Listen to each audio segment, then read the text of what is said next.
Josie and The Podcast is produced by the lovely folks at University FM. University FM is the higher ed podcast agency partnering with higher ed communicators to share stories that resonate with students, alumni, and the broader community. They help institutions use podcasts to maximize impact on branding, enrollment, and alumni engagement. Whether you're a beginner or a veteran podcaster trying to figure out podcasting as part of your communications plan, they can provide guidance and get you moving in the right direction. Lately, they've also been developing podcast trainings for students and faculty to learn the basics and get involved. So, if you need help with podcast strategy, production, or marketing, you can connect their team at university.fm. The link for a discovery call is in the show notes.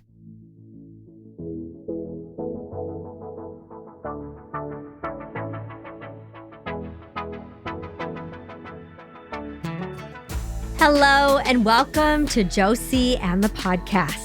I'm Josie, and I am so happy to have you here with me today. What does it mean to lead in the digital space with heart and humanity? On this podcast, I spend time answering this question with heart, with soul, and lots of substance. My goal is to share conversations that encourage you, empower you, and even entertain you to rethink digital strategy for yourself and the organizations you support.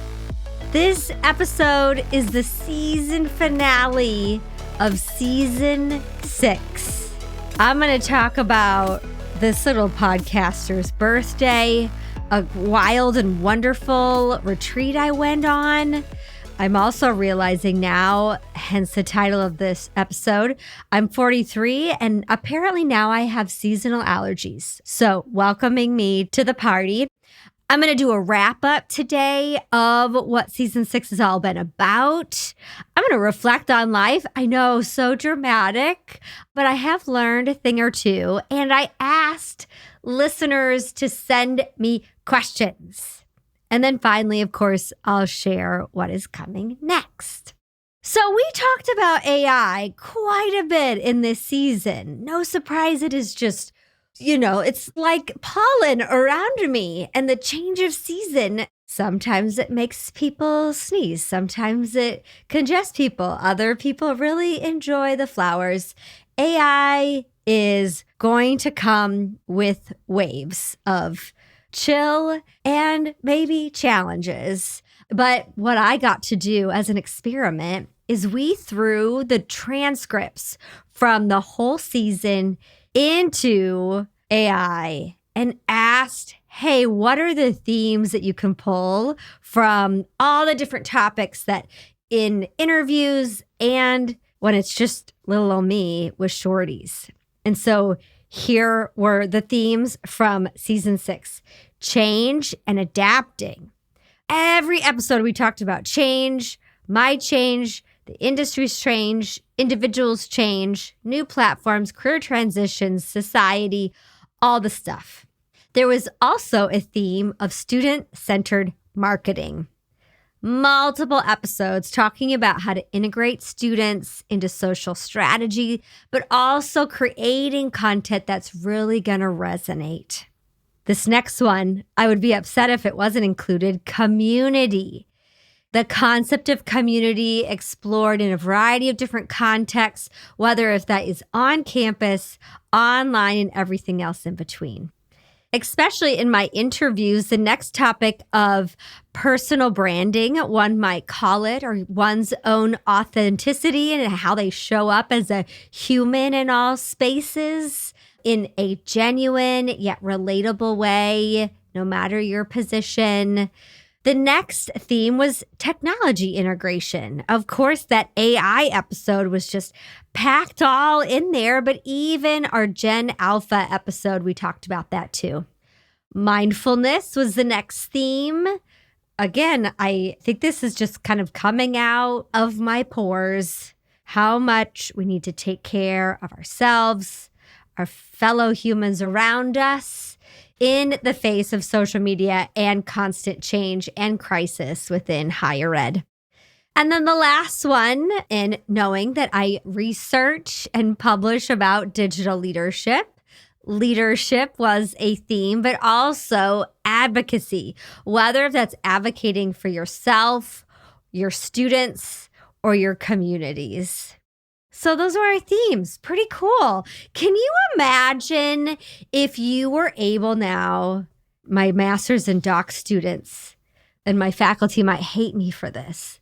It's just a draft. Okay, just hear me out. You throw in all of your interview transcripts, or like I did, like roundtables, I did focus groups. What if you threw all those transcripts into AI to just get you started on working on some themes? Oh my gosh. Okay, faculty, please don't be mad at me. So I shared earlier that I recently had a little bit of a birthday. And birthdays, you get thinking about life and where you've been and where you're going. And I will admit, some birthdays have been a little bit more rocky than others. I mean, heck, when I turned 39, it was 2020, and that obviously was spent at home.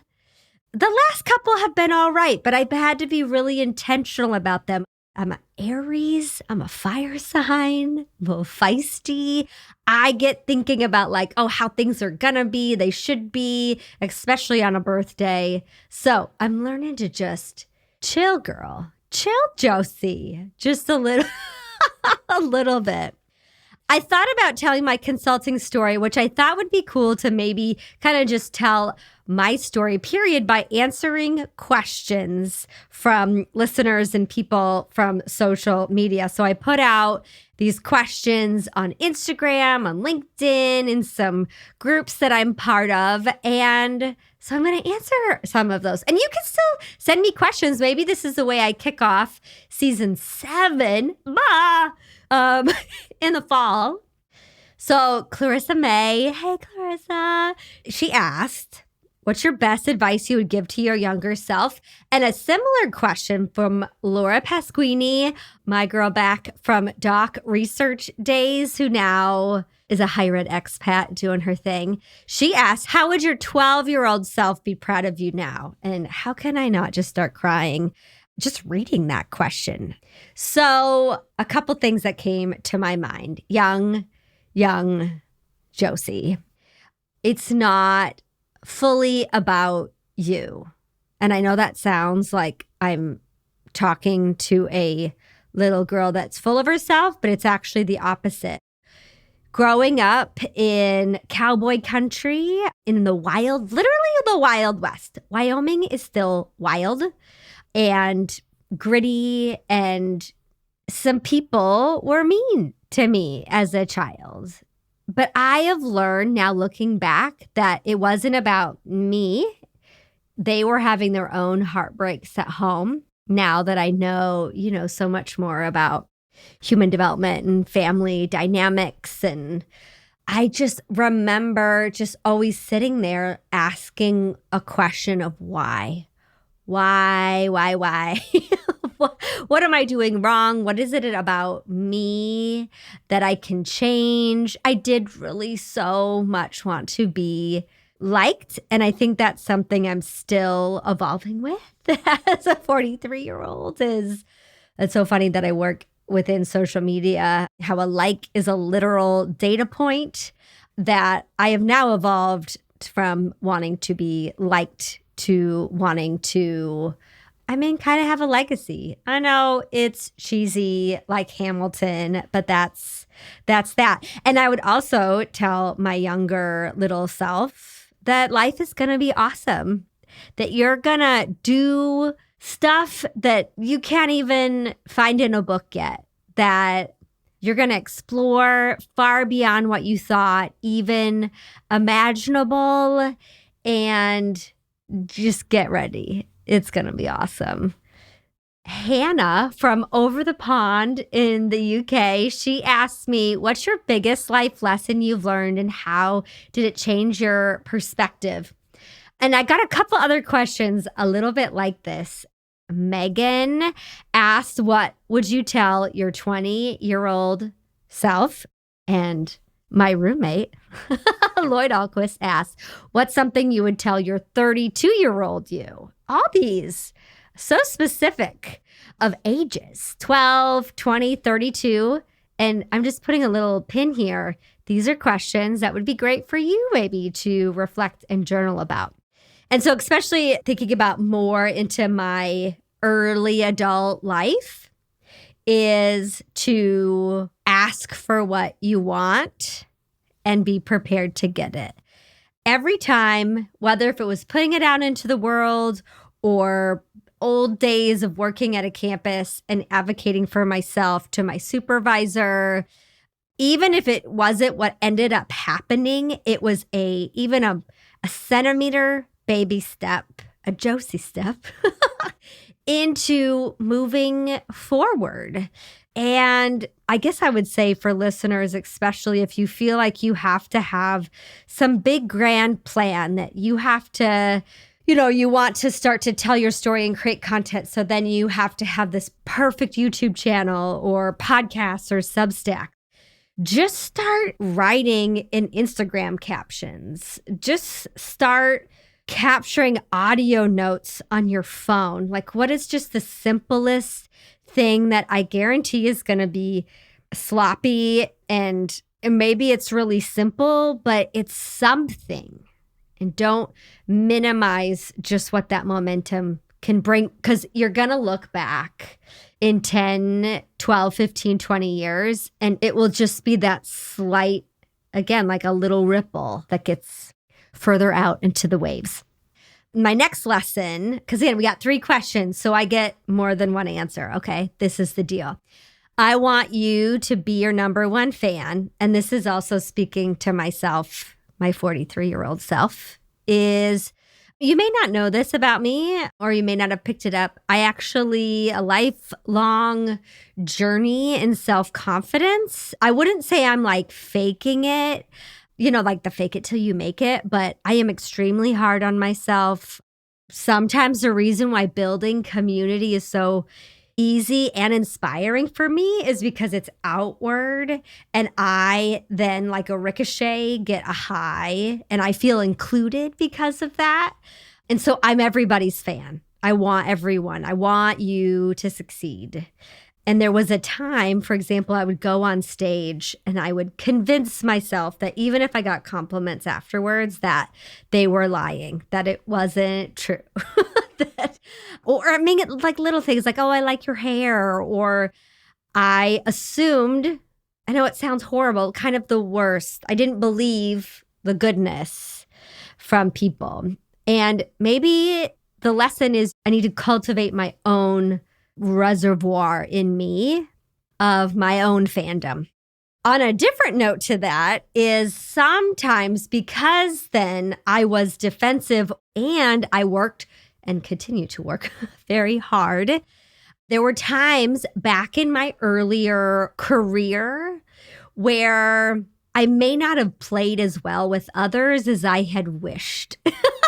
that I would get so focused on the goal and doing the work. And I remember so many times leaving meetings and being like, why won't y'all just do your jobs? Like, just do the work.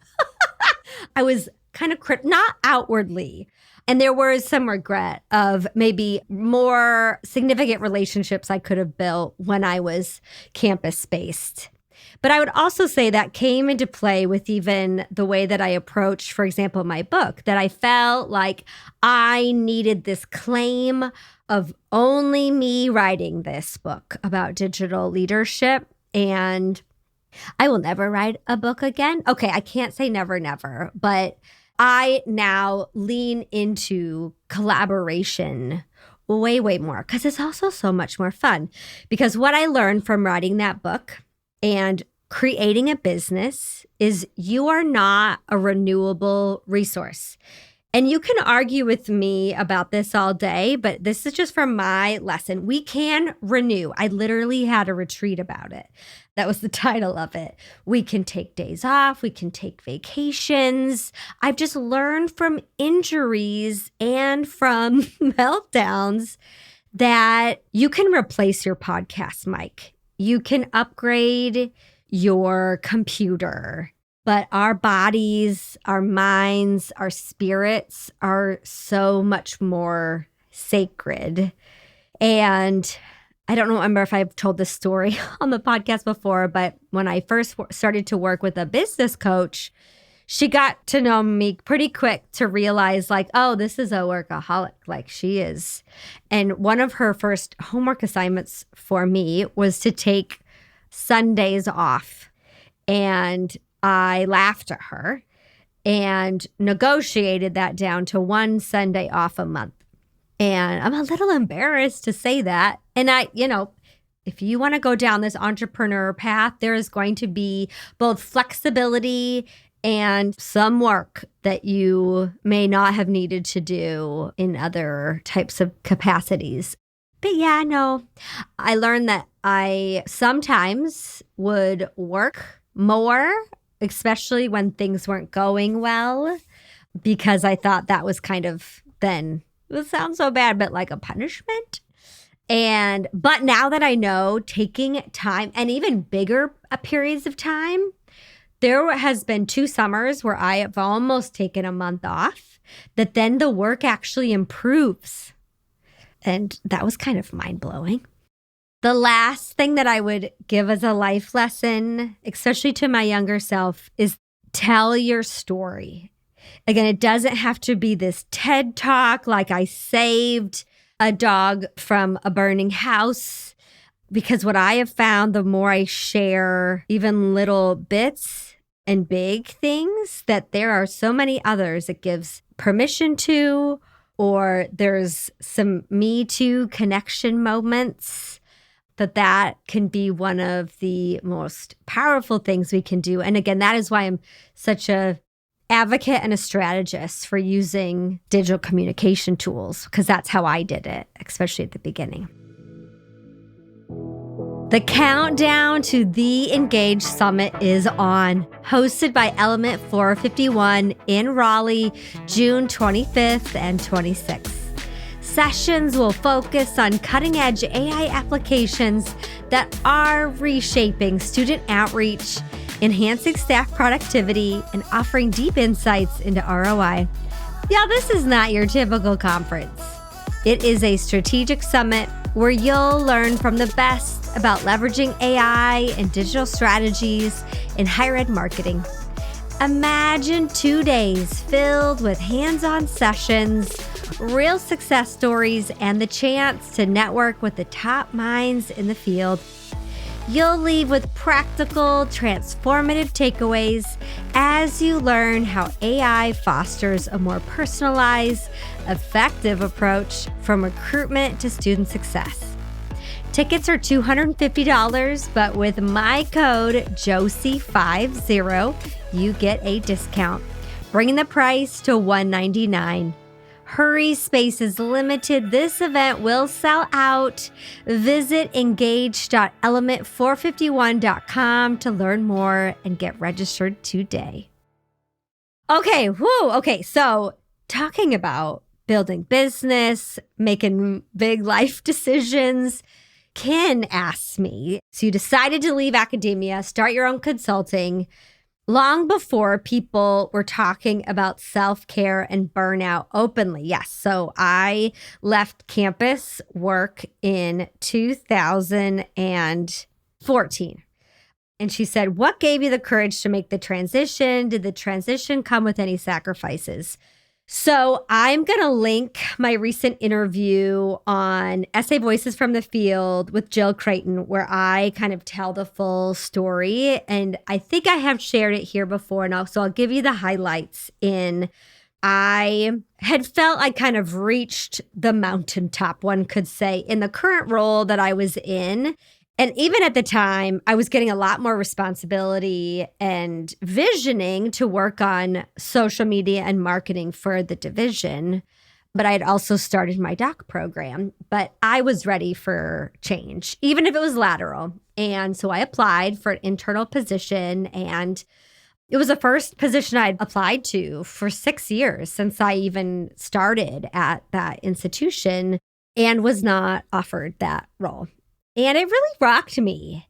And the fact that I was like, for those that have applied internally, you're going to get this. Like you get to continue to show up and do the work, and maybe even collaborate and work with the individuals you interviewed with or the hiring manager.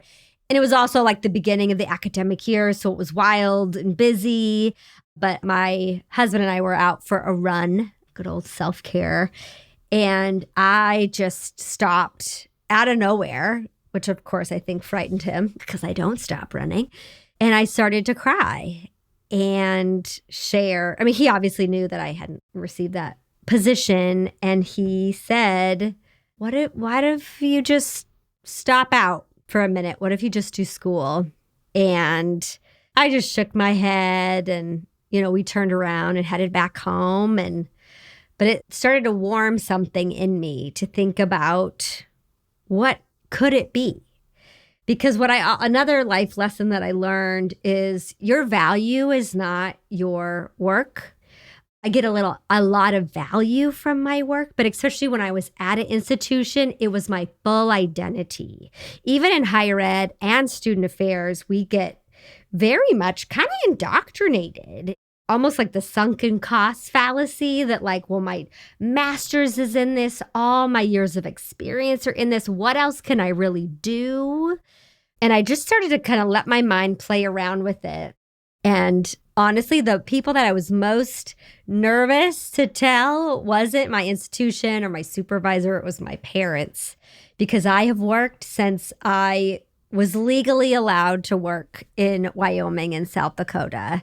Work is a core identity and value of my family.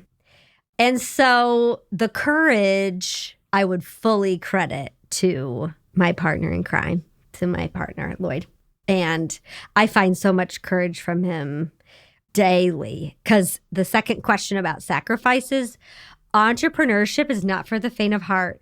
It is terrifying. I am standing in shaking knees and sometimes collapsing constantly, and learning and unlearning over and over again. Because, and this is probably a future interview or episode or something, that we have our own health insurance privately. I don't know what my contracts are going to be in the fall, but I also know that the flexibility brings with such freedom, and my impact that I can have is mind-boggling. Okay, next question. Ashley on Instagram asked, how did you get over the fear of being seen by mass amounts of people? Okay, this is fun because we're kind of going back and forth. So I am so thankful for my parents for many reasons. But at the time, I hated that I had to be in 4-H. I wanted to be in Girl Scouts so bad. But in 4-H, we had to learn public speaking. You had to run meetings, you had to give presentations, and even if it was a small group, and then you were kind of mentored and coached by the adults, which were basically like the parents too. And that kind of just planted seeds of the skill of speaking. And let me tell you, there are definitely times that I am scared to talk in front of people in a variety of sizes. Sometimes larger rooms are actually easier than much smaller. And so some of that just takes time. But I've also learned they're just people. There was once I got this really cool opportunity to be a keynote in front of like 300 college and university presidents. And I just had to keep reminding myself, these are people, these are grandparents, these are aunties, these are, at the core, this is who they are. And that is what's so, my approach is I'm trying to teach them to be more human online. Great question. Okay, next question. Day asks, when did you get into the woo-woo stuff and how has it served you? Well, I live in LA, so I am surrounded by it and I just lean into it. It's also interesting when you start to really look back to the past. My mom, I remember buying me a couple crystals, or we would have dream catchers, or I just had some memories early on of kind of seeing deeper meanings in things. And so again, it never kind of turned me off or scared me. And for me, who can get so heady and so dewy, to have a tarot card or meditation or a crystal is just something to kind of pull me out, honestly, of all this Aries happening. And it's also little experiences to go into the crystal shop up the street or to a meditation class. And I find the biggest growth that I've ever had, whether if that was when I was in student council in high school and got to go to a leadership conference in Kansas, or just going to a student affairs conference and hearing a really amazing keynote speaker. For me, I know doing experiences, I have the biggest moments of growth. So that's just me. Woo woo away. Okay, Megan Grace, I'm giving awards. Her question is awesome. And she says, how did you get to be so amazing? Please outline a 10-step model. I love you. I got so awesome because of hanging out with people like you and collaborating with you and laughing with you. And I kind of shared at the very beginning how the message I would give to my younger self in looking back to the work I do today. They say when you do research, or especially your dissertation, is me search. And what I can connect is today, where I am so corely driven to educate around belonging and inclusion is because I know what it feels like to not feel included or to not feel like I belong. And this isn't in my family, by the way. And I've grown up with a ton of privilege. So I always, and maybe I'm just really empathetic. If I experience that, I can only, if I even put myself in the shoes of a variety of identities and walks of life, that by the research and just reality, that could be so much more impactful on their life, both in harm and in help. And at the end of the day, no matter our walk of life or who we are, that we all really crave to be seen and part of a community. And because just like Day's question about how did I get into woo-woo stuff, I am open to all things on the table, including social media. How could we use this tool to help people not feel alone? That you could find your people, that you could feel seen. And maybe I have picked a tool that is a stretch, that is harder, but we also have seen it be helpful when used strategically. When I even talk about that, I feel it deep into my feels that, gosh, I wish when I was alone journaling or making up dances in my room in sixth grade and just wondering who else was out there that would just accept and love me and be my friend. And maybe that's what all sixth graders do. And I think that's also why I fell in love with college so hard. The minute I stepped foot on a college campus, I started to find people that got it. All right, Laura Pasquini asks, what's something no one has asked you about, but they should? Oh my gosh. So I'm going to give you some random facts. How about that? And also, Megan, this could also be included in my 10-step model of what makes me so amazing. And again, you think about, what is your 10-step awesome outline? Okay, how tall are you? Great question. I'm 4'10".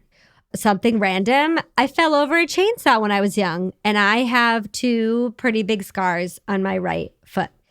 Another random, kind of heartbreaking story is my Pomeranian in, I think it was fifth grade, ate my retainer, or she tried. And then the next day she passed away. Better news, my favorite thing about Los Angeles is going to concerts. And concert season is coming. And that just makes my heart really happy. This one I really need Lloyd to hear. I want a golden retriever so badly, like deep into my bones badly. Okay. Again, I'm putting it out into the world and I am prepared to receive it. Okay, another one. I didn't learn to really cook, like even probably vegetables, until I was in my mid-30s, maybe even mid-late. And good times, college, Malibu and Coke was my drink of choice in college. So, okay, I want to hear some random, awesome things about you, because it could just be the little things that make us all so amazing. And this is my version of who I am and what 43 is. Because also what I know 43 is, and I won't use expletives, but I am moving into a era where I am embracing big girl business vibes that I have been chipping away and working on mindset stuff, working on momentum and all that stuff that's sustainable, that's scalable, that still can be simple. It can provide security and is significant. So I'm putting that out into the world. And this is why you'd be like, hey, Josie sounds like she'd be a really fun and strategic thought partner about innovation, about change, about internal communications, social media, and that could come about in consulting, in coaching, or speaking. I'm your girl. I'm here for you because I want to make sure what you do with the tools we have are also sustainable, scalable, simple, and significant. If I sound super, soft and woo-woo today, it's because I'm coming off of a retreat. This retreat was, I don't really have words. It was amazing. Amazing is like this. It's not enough. That is not enough of a word. It was awesome. It's still working its way through me. And so it was almost a week-long retreat, all women up in Ojai, led by some phenomenal humans, using tools of poetry, of movement, of astrology, of wellness. We did cold plunges. We ate yummy food. We played. We danced. We journaled. We collaged. All my favorite things. And learning to claim space and my voice, but also importantly, a big takeaway is the gift of rest. And you might be listening to this and you're like, it is the end of April, or maybe you're listening to this in May and you're not yet quite to the finish line. You're like, that's nice. That's nice you got to do that. I get it. Trust me, I came home to a lot. But how you just hear it from me, you deserve rest. Your brain, your body, your spirit deserves it. And I'm also playing with more about this retreat concept. I've offered retreats in January and December online, but how much I know that when we bridge the online and the in-person with some very much experiential stuff, some really cool stuff can happen. And whether if that is at a conference or even just in a phone call, it's just giving me some more stuff to play with. And so talking about what I'm playing with next is, now that the podcast is wrapping up, I have a new series, and I don't know if it's going to show up in this feed. So make sure you're subscribed to my newsletter and you follow me on social. It's called Real Talk Higher Ed, and it's a monthly series that's talking about super timely topics. We're going to talk real, but also have some resources for you. So I'm bringing in different experts, and I'm trying to be really strategic in bringing different voices from different pockets of the industry, from faculty to marketing to student affairs, enrollment, executives. I want to get different perspectives. The first one is about wellness and well-being and really trying to is this unsustainable? What are we doing? We are in chaos. We are in a free fall. How do we need to approach this work differently? I'll link the registration in the show notes. It's on Zoom and it's recorded after, so you can catch it there too. We are also working on the supervisor version of the Student Social Media Academy. Supervising students is awesome and challenging, especially when you're tasking them to run social, and there will be modules so you can learn those skills and see what students are experiencing in the academy. Stay tuned for that when it's available. I'm doing a lot more coaching of mid-levels. So directors of marketing, comms, and social media, especially within student affairs, but also in central offices. And I really love that because we get to kind of grapple with front end, back end, whether that's staffing, strategy, and all the stuff in between. And then finally, and it's far too early for me to talk about it. Who knows when the season comes back, I can share more. But I am both holding a lot more space and creating spaces for women and consultants and some behind the scenes helping people become those things, coaches and consultants. And so just send out if that's something you're like, ooh, keep me in your periphery, or reach out and let me know what you're dreaming and scheming about. As I come to a close, we really should rebrand these. These aren't shorties. This is just Josie, okay? But as we wrap up season 6, I thought back about when this thing started. Was the first kickoff episode was October 3rd, 2016. I am a freaking anomaly in the podcast industry because podcasts, on average, don't last too long, especially through all of the things.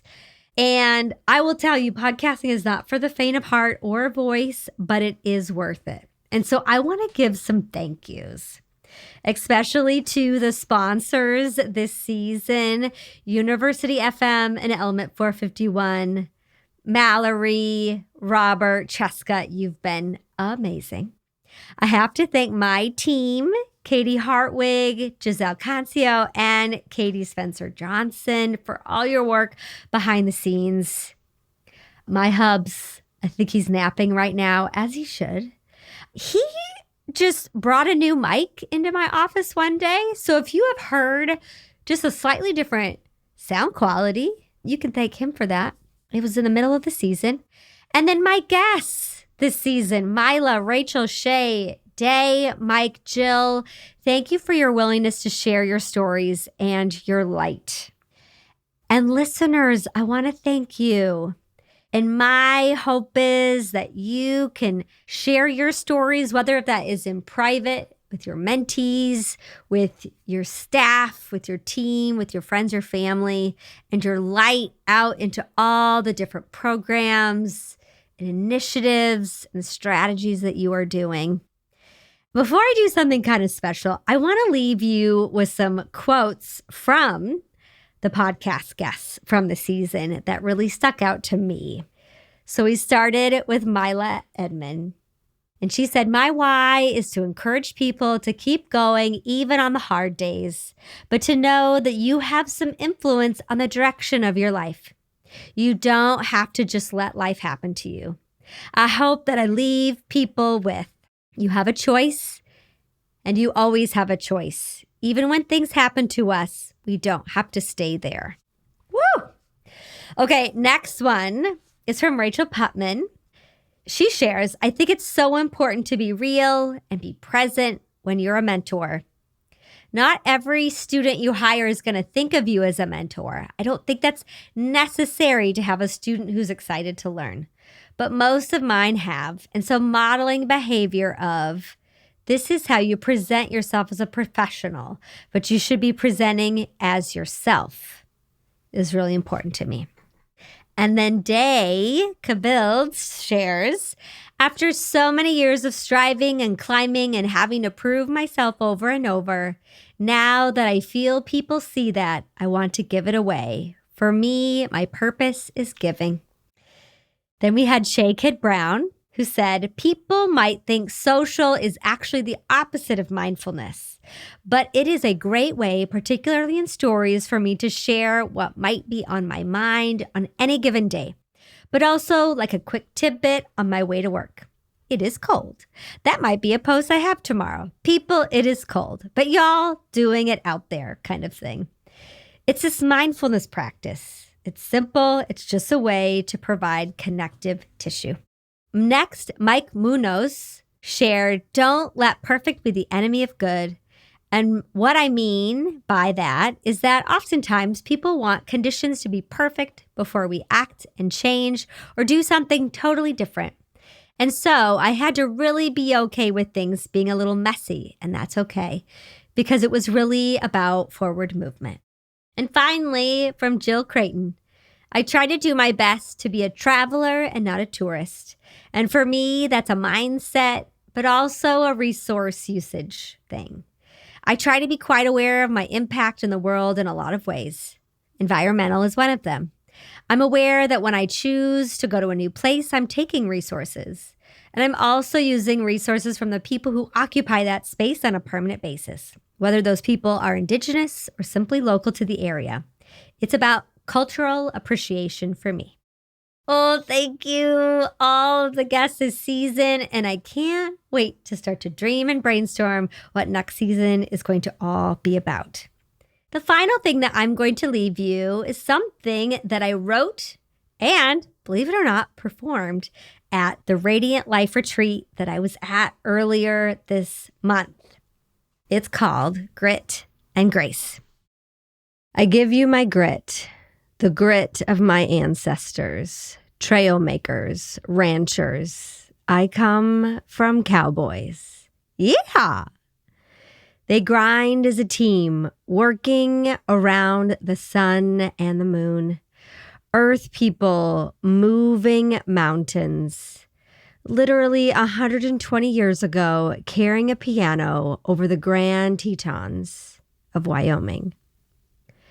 Wilderness, laugh lines, card games, cattle, quite ornery.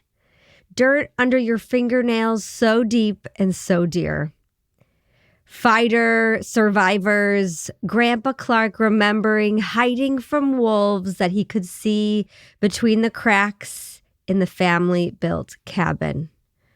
Resilient, quietly creating a legacy.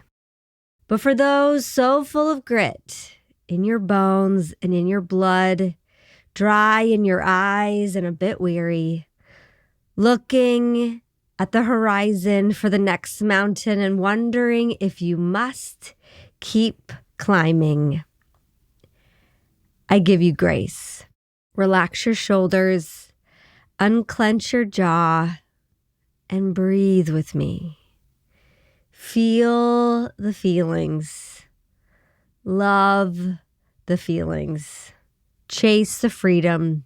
Experience the flow. It's time to set down your pack. It's okay to slow your pace. You can fight and have fire and rest and release. Grace of my great-great-grandpa Hutchinson.